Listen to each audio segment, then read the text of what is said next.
আমাদের এলাকায় ইদানিং অনেক পরিমাণ বাউল গান করে, আর উক্ত গানের অনুষ্ঠানে সমাজের গণ্যমান্য ব্যক্তিগণ উপস্থিত হয়।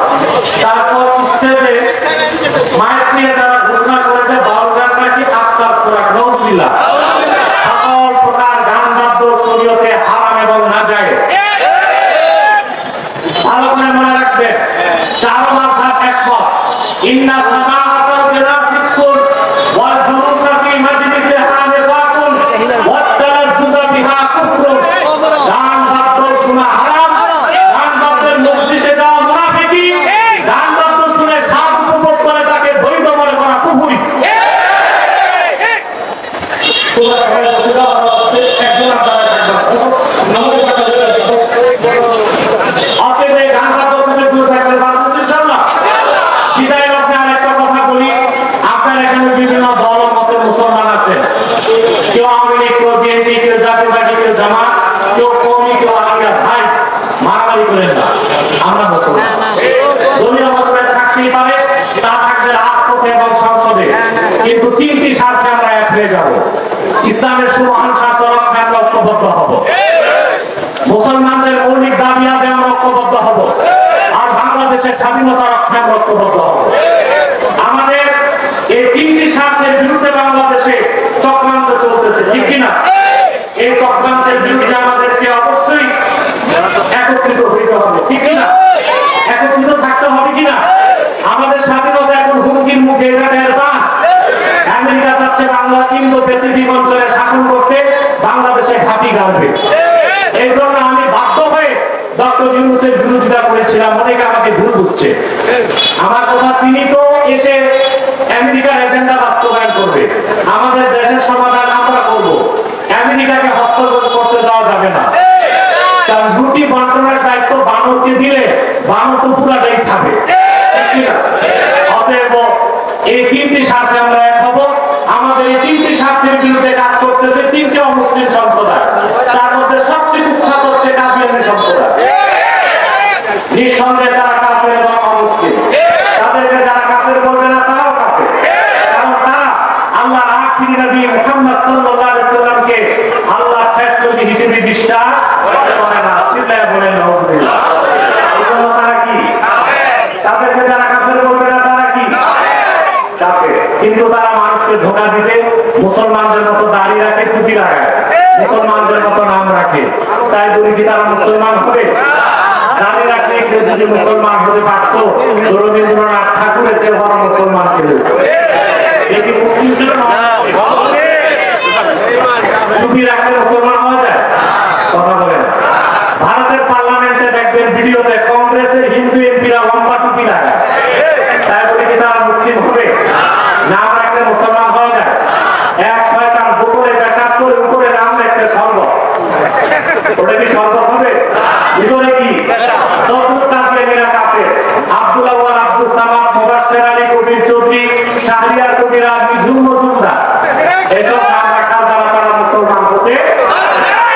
আমার ভাইয়েরা, আমার বন্ধুরা, আমার আল্লাহ ও নূর নবীজি আমার মুহাম্মদ সাল্লাল্লাহু আলাইহি সাল্লামের ইসলাম ও কোরআনের হাজার হাজার হাজার বছর পরে বর্তমান ভারতের কুখ্যাত পাঞ্জাবের কুখ্যাত গুরুদাসপুরের কুখ্যাত কাদিয়ানে ইংরেজ আমলে এক শয়তান বীজকে নবী দাবি করছে।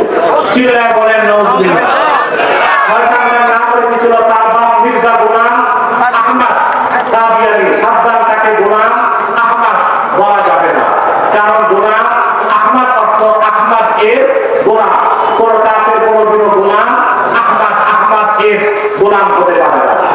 আর কাদিয়ানের গাদ্দার ছিল শেষ দরজার কুখ্যাত কাফের, সে গোলাম আহমদ এর গোলাম ছিল না, সে ছিল কুখ্যাত শয়তানের কুখ্যাত গোলাম। কাদিয়ানের গাদ্দার মিথ্যানুবাদের দাবিদার, ইংরেজদের পা কাটা গোলাম মির্জা গোলাম শয়তান কাদিয়ানির উপর গজব এসেছে 1908 সালে। যখন গজব এসেছে, কাদিয়ানের গাদ্দার মিথ্যানুবাদের দাবিদার, ইংরেজদের পা কাটা গোলাম মির্জা গোলাম শয়তান কাদিয়ানি 1908 সালে ধ্বংস হয়ে কুখ্যাত জাহান্নামের কুখ্যাত কুকুরে পরিণত হয়েছে। তার অনুসারীরা ধ্বংস হয়েছে। বর্তমানে কিছু কাদিয়ানি বাংলাদেশে আছে, যাদের আস্তানা আপনাদের ব্রাহ্মণবাড়িয়ায়, আরেকটা আস্তানা পঞ্চগড়ে। ইতিমধ্যেই তারা বাংলাদেশে 100 সেন্টার করে ফেলেছে। নাম পরিবর্তন করে করে মিথ্যা পরিচয় দেয়। কখনো নিজেদের পরিচয় দেয় আহমদী জামাত, কখনো বলে আহমদিয়া জামাত, কখনো বলে আহমদী সম্প্রদায়, কখনো বলে আহমদিয়া সম্প্রদায়, কখনো বলে আহমদী মুসলিম জামাত, কখনো বলে আহমদিয়া মুসলিম জামাত। সাবধান, যত কাদিয়ানি ফিরোয়াতে থাকবে তারা কেউ আহমদী জামাত নয়, আহমদিয়া জামাত নয়, আহমদী সম্প্রদায় নয়, আহমদিয়া সম্প্রদায় নয়, আহমদী মুসলিম জামাত নয়, আহমদিয়া মুসলিম জামাত নয়, তারা শয়তানি জামাত। জাহান্নামের কুখ্যাত কুকুরের দল। আমাদের সকল দলের একটাই দাবি, অনতিবিলম্বে স্বাধীন বাংলায় শয়তান কাদিয়ানীদেরকে রাষ্ট্রীয়ভাবে অমুসলিম ঘোষণা করতেই হবে, করতেই হবে, করতেই হবে। এই দাবি আমরা যদি জানামাল দিতে হয়, যারা তারা প্রস্তুত আছেন।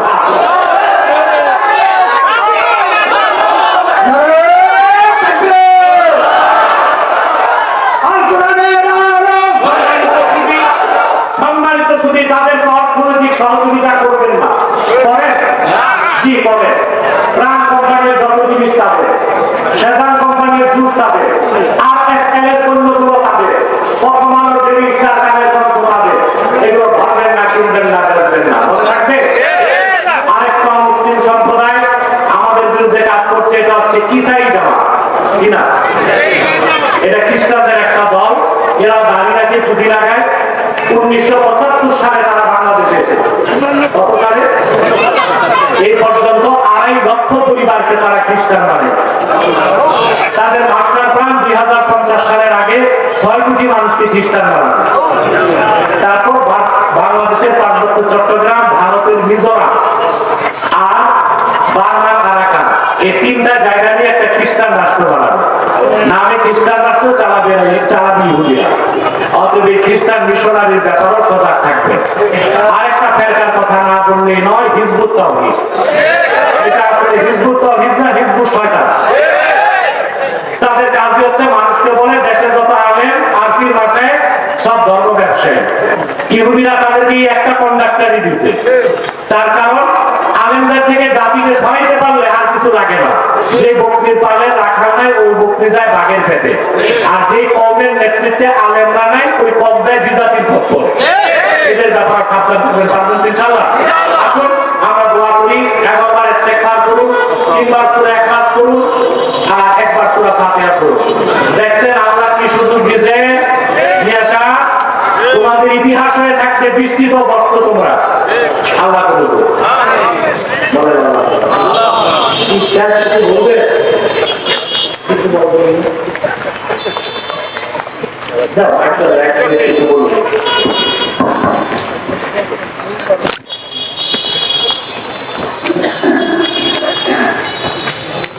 نحمده ونستعينه ونستغفره ونعوذ بالله من شرور انفسنا ومن سيئات اعمالنا، من يهده الله فلا مضل له ومن يضلل فلا هادي له، واشهد ان لا اله الا الله وحده لا شريك له، واشهد ان محمدا عبده ورسوله. اللهم صل على سيدنا ونبينا وشفيعنا وحبيبنا ومولانا محمد وآله وأصحابه وسلم. আমার একটা আরম্ভ হলো, এই বছরে মাটি করেছি, এই মাটিতে আপনারা খুশি দিলাম না? খুশি না? এই জন্য আমি চাই হুজুরকে আবার আগামী মাহফিলে আবার যদি হায়াতে দান করেন, আগামী মাহফিলে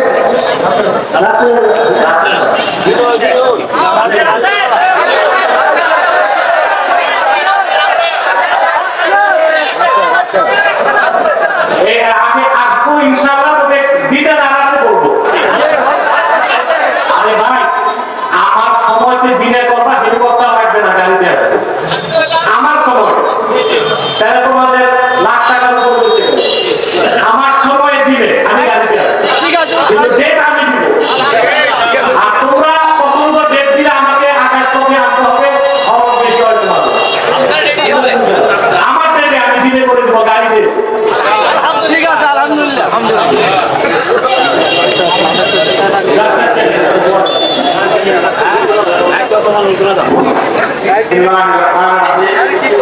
সম্মানিত উপস্থিতি, আমি দীর্ঘায়িত কিছু বলবো না, আমি শুধু এটা বলতে চাই যে আমরা এত একটা ইসলামী জলসা উপহার দিতে পারছি আমাদের হুজুরুল উসিলায়। সবাই আমার জন্য দোয়া করবেন, ভবিষ্যতে যেন আরো বড় করে আরো সুন্দর করে সুশীল সমাজ করতে পারি এবং সুন্দর একটা ধর্ম অনুষ্ঠান উপহার দিতে পারি আপনাদের কাছে। এই দোয়া ব্যক্ত করে আমি আমার সংক্ষিপ্ত বক্তব্য শেষ করলাম। আসসালামু আলাইকুম ওয়া রাহমাতুল্লাহি ওয়া বারাকাতুহু। ইস্তেগফার শুনুন বাবা। ক্যান্সার আক্রান্ত রোগী আবু হোসেন হানি দোয়া চেয়েছে। ক্যান্সার আক্রান্ত রোগী আরেকজন আমাদের খুব ভক্ত এক মহিলা বেবি বেগম দোয়া চেয়েছে এবং দোয়া প্রার্থনায় আমাদের চিকিৎসক যিনি আছেন আপনাদের ওনার পরিবার পরিজনের জন্য দোয়া করবেন।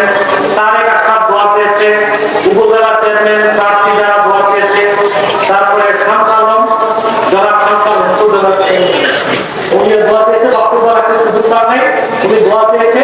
ইনশাআল্লাহ দোয়া করবেন ওনার জন্য, আর আমি দোয়া করে দিন নামাজ দিব ইনশাআল্লাহ।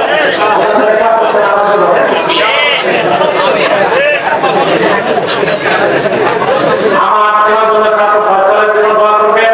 তাহরিকে ছাত্রদের বাংলাদেশের দায়িত্বশীল আমার মুরিদ খোরশেদ আছে, যারা কমিটি করতে চান খোরশেদের সাথে